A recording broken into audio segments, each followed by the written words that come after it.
Neste momento, eu quero vos trazer uma breve reflexão com respeito a uma profecia do profeta Isaías. O livro do profeta Isaías é tido como o Novo Testamento do Antigo Testamento, porque foi o profeta que mais profetizou a respeito da pessoa de nosso Senhor e Salvador Jesus Cristo. Ele profetizou com respeito ao seu nascimento, ele profetizou com respeito ao seu sofrimento.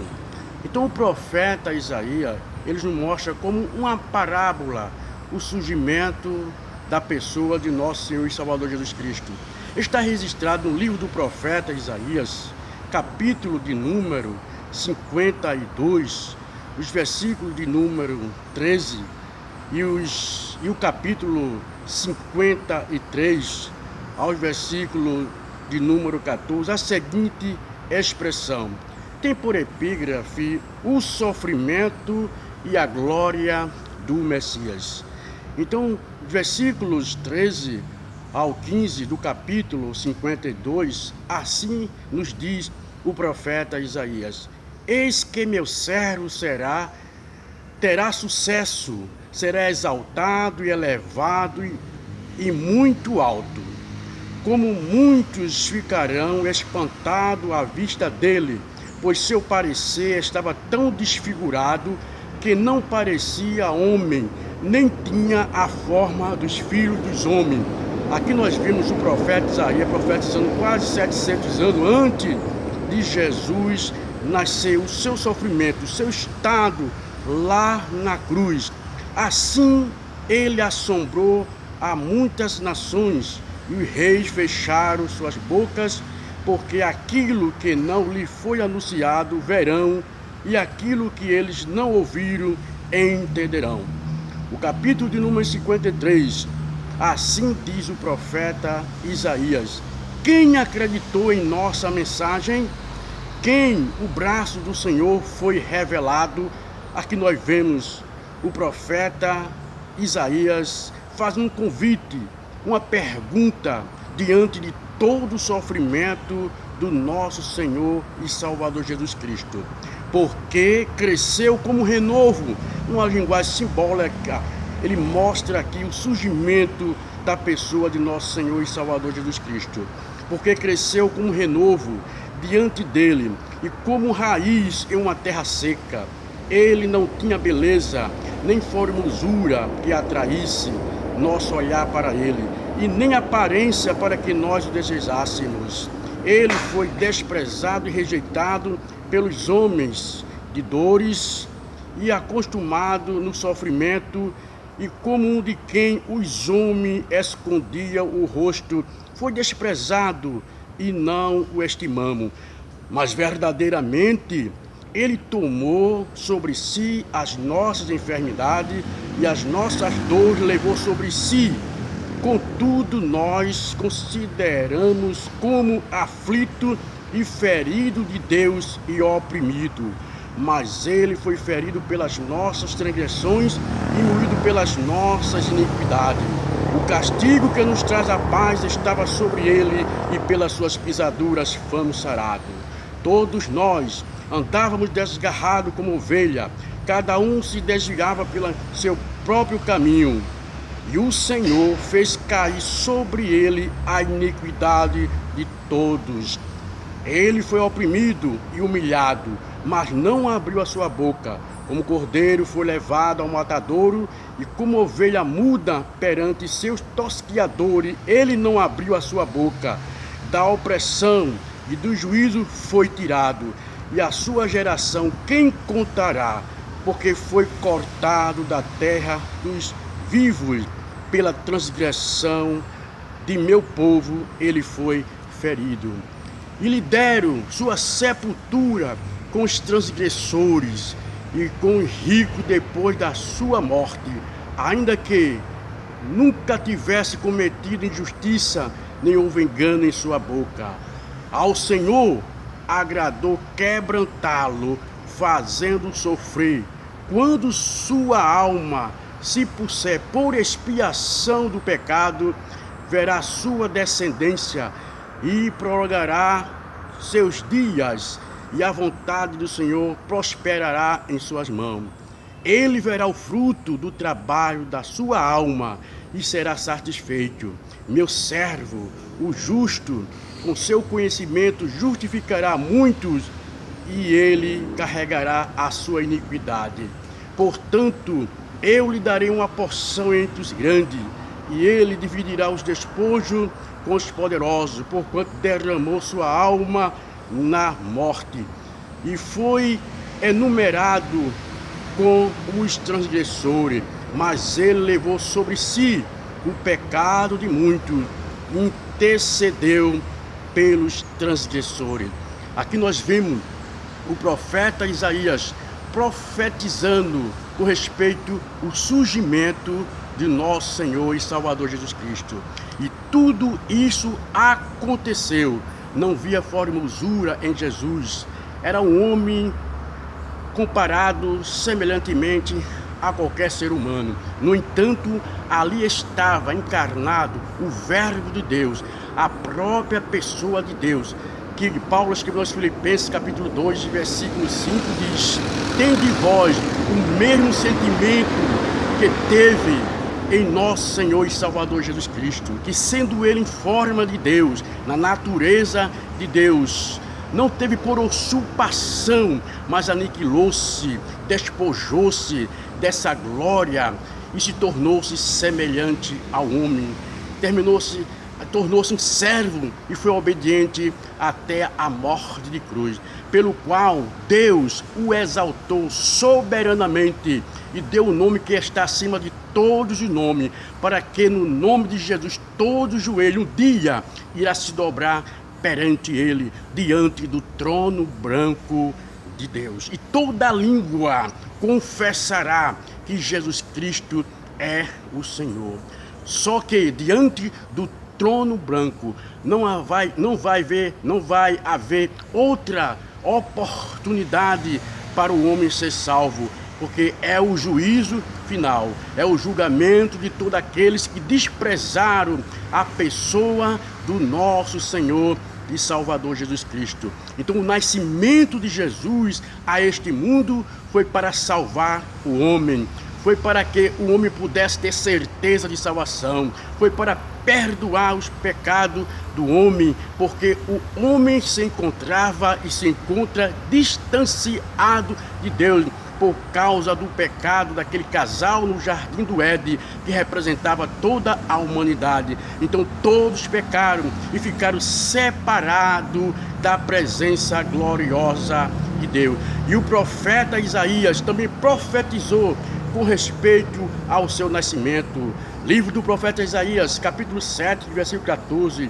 E o seu nome será Emanuel, que traduzido será Deus conosco. Eis que a virgem, aí que está o sinal, eis que a virgem, eis que eu vos darei um sinal. Que sinal é esse? É que uma virgem conceberá e dará à luz a um filho, e o seu nome será Emanuel, que traduzido será Deus conosco. Foi isso que aconteceu com Maria. Ela estava compromissada com José para se casar, mas acontece que o anjo do Senhor apareceu a ela. Salve agraciada, o Senhor é contigo, bendita és tu entre as mulheres. Maria foi agraciada por Deus para ser o instrumento pela qual Jesus viria ao mundo. Então o sinal aí estava. Ela era virgem, não tinha ainda relação com o seu marido, mas o que nela foi gerado por obra e graça do Espírito Santo de Deus. Então aí está Deus humanizado na pessoa de nosso Senhor e Salvador Jesus Cristo. Por que Jesus foi gerado por obra e graça do Espírito Santo de Deus? Porque Jesus tinha que ver este mundo sem a natureza pecaminosa, porque todos aqueles que eram nascidos de mulher trazia consigo a natureza pecaminosa. Mas Jesus foi gerado por obra e graça do Espírito Santo. Ele veio com um corpo semelhante ao corpo do pecado, sujeito à doença, sujeito à tristeza, sujeito às leis físicas da natureza. No entanto, ele tinha natureza divina, é um corpo sem pecado. Então veio com um corpo semelhante ao corpo do pecado, para que a morte física tivesse poder em seu corpo. E ele entregou seu corpo lá na cruz do Calvário para corresponder toda a exigência da lei. A lei não poderia aperfeiçoar o homem por causa da sua natureza pecaminosa. Então Jesus veio com um corpo semelhante ao corpo do pecado e correspondeu toda a exigência da lei, cumpriu toda a lei. E agora Jesus se apresentou-se como o único meio, como o único método para salvar todos os transgressores da lei. Então, todos que vão a Jesus Cristo, Jesus está pronto para perdoar todos os seus pecados. Ainda profetizou o profeta Isaías, capítulo 9, versículo 6: porque um menino nos nasceu, e um filho se nos deu, e o principado está sobre os seus ombros, e o seu nome será Maravilhoso, Conselheiro, Deus Forte, Paz da Eternidade e Príncipe da Paz. Nós estamos vivendo épocas tão difíceis, aonde o mundo espera pela paz. Os países estão em guerra, estão em conflito. Líderes religiosos têm procurado a paz entre as nações, mas jamais existirá paz sem a pessoa de nosso Senhor e Salvador Jesus Cristo. Ele virá para arrebatar a sua igreja e implantará o seu reino milenial por um período de 1000 anos. Todas as profecias, toda a palavra de Deus, ela se cumprirá na sua entrega. A Bíblia diz, o apóstolo São Paulo profetizando, que nos últimos dias, quando vocês ouvirem dizer paz, então virá repentina destruição. Nós sabemos que irá surgir um ditador mundial para trazer uma paz a este mundo, uma paz aos países, mas é uma falsa paz. É uma falsa paz, que é um período de 3 anos e meio. Ele fará uma aliança com Israel durante 7 anos, mas na metade da semana ele quebrará a aliança, o pacto com Israel e com todos aqueles países que aceitaram a sua aliança.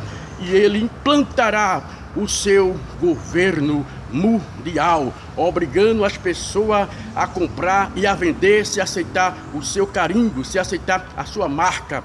E a Bíblia diz, quem aceitar o seu carimbo e aceitar a sua marca, tomará parte do cálice da ira de Deus. Mas eu quero vos dizer uma coisa aqui, o apóstolo São Paulo disse que a igreja é filho da luz, não é filho das trevas. Treva aí significa o período da grande tribulação. A igreja não estará na terra no período da grande tribulação, porque a Bíblia diz, o apóstolo Paulo profetizou da seguinte maneira: eis que eu vos digo um mistério, nem todos dormiremos, mas todos seremos arrebatados, num abrir e fechar de olho, ao encontro do Senhor nos ares. Em Apocalipse capítulo 3, versículo 10, Jesus disse: eis que venho sem demora, guarda o que tem, para que ninguém tome a tua coroa. Como guardaste a palavra da minha paciência, da minha perseverança, do regresso, da volta do Senhor Jesus Cristo, que essa é a maior promessa da igreja, eu também te guardarei da hora, do momento, da perseguição que virá para provar todos que habitam sobre a terra. Quero deixar bem claro aqui, a igreja não passará pelo período da grande tribulação. Quando Deus estava para mandar um dilúvio para aquela geração que estava corrompida, distante de Deus, ele mandou que Noé fizesse uma arca. Noé foi o pregoeiro daquela geração, que Deus iria mandar um dilúvio e iria destruir toda aquela humanidade, porque estava distante de Deus. Não acreditaram. No período de 100 anos ou 120 anos, Noé pregou, foi o pregoeiro da justiça. Ele construiu a arca. Quando a arca estava pronta, ele entrou com a sua família e o dilúvio veio. Do mesmo jeito também, a arca é Jesus Cristo, a arca é a igreja. Todos aqueles que estão abrigados em Cristo, que faz parte da igreja não passará pelo período da grande tribulação, porque ela vai ser arrebatada, irá ao encontro do Senhor nos ares, e o cálice da ira de Deus, o julgamento de Deus virá a este mundo que desprezaram a verdade, aqueles que realmente não quiseram aceitar Jesus como o único meio, como o plano de salvação. Quase mais de 2000 anos, vamos assim dizer, fase que o Evangelho da Graça está sendo pregada. Nesses últimos dias, mais do que nunca, a palavra de Deus está sendo divulgada. O homem tem fechado seu coração, mantém-se na sua incredulidade, que é o pecado que faz com que o homem não aceite Jesus Cristo. Jesus deixou bem claro que enviaria o Espírito Santo para a sua igreja. O mundo não iria receber o Espírito Santo, mas a sua igreja. O Espírito Santo de Deus está na sua igreja. E o papel do Espírito Santo nesses últimos dias é convencer o homem do pecado, da justiça e do juízo. Que pecado é esse? Jesus deixou bem claro, é o pecado da incredulidade, porque eles não acreditam em mim. Mas eu quero lhe falar uma coisa: o diabo é que tem cegado a mente das pessoas para que a luz do Evangelho de Cristo não resplandeça em sua vida, em seu coração. Mas do outro lado está o Espírito Santo de Deus lhe convencendo você para este fato, para esta realidade. Agora você é dotado de livre-arbítrio de escolha. Está com você aceitar ou não. Então 2 caminhos estão diante de você: o caminho da vida e o caminho da morte. Você é quem escolhe. Por isso que a Bíblia diz: arrependei-vos e convertei-vos. É você que deve se arrepender, é você que deve se converter. O Espírito Santo de Deus, ele convence, mostrando a você que Jesus Cristo é o Filho de Deus, que Jesus é o Salvador, que não existe outro método,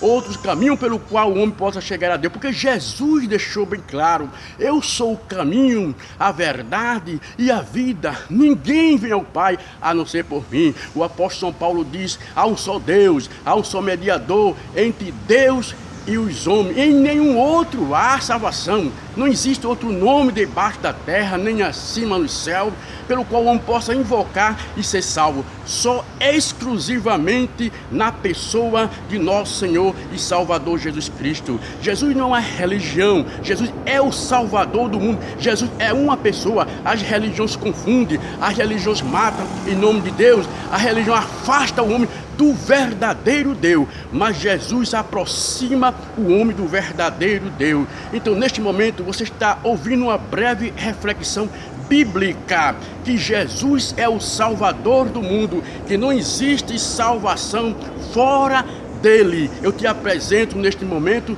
Jesus, não uma religião, mas Jesus, o Filho de Deus, o Salvador do mundo, que veio a este mundo, morreu na cruz do Calvário pelos nossos pecados, como diz o profeta Isaías, que ele tomou as nossas dores e as nossas enfermidades lá na cruz do Calvário. E ele pergunta: quem deu crédito à nossa pregação e a quem se manifestou o braço do Senhor? Então, neste momento, eu faço também essa pergunta, essa interrogação: quem deu crédito ao sacrifício do nosso Senhor e Salvador Jesus Cristo? O plano que foi concretizado lá na cruz do Calvário. Ele morreu por você de braços abertos, e a pergunta ainda está, o convite ainda está: a quem se manifestou o braço do Senhor? Então, neste momento, você está tendo mais um momento, está ouvindo essa breve reflexão com respeito ao plano da salvação na pessoa de nosso Senhor e Salvador Jesus Cristo. Se você acredita em Deus como seu Pai, então foi o maior presente que Ele deu a esta humanidade, porque Deus amou o mundo de tal maneira que deu seu Filho unigênito, para que todo aquele que nele crê não pereça, mas tenha a vida eterna. Você está tendo mais uma grande oportunidade para aceitar este presente de Deus, que é a pessoa de nosso Senhor e Salvador Jesus Cristo, e ter certeza da sua salvação, que vai além do túmulo.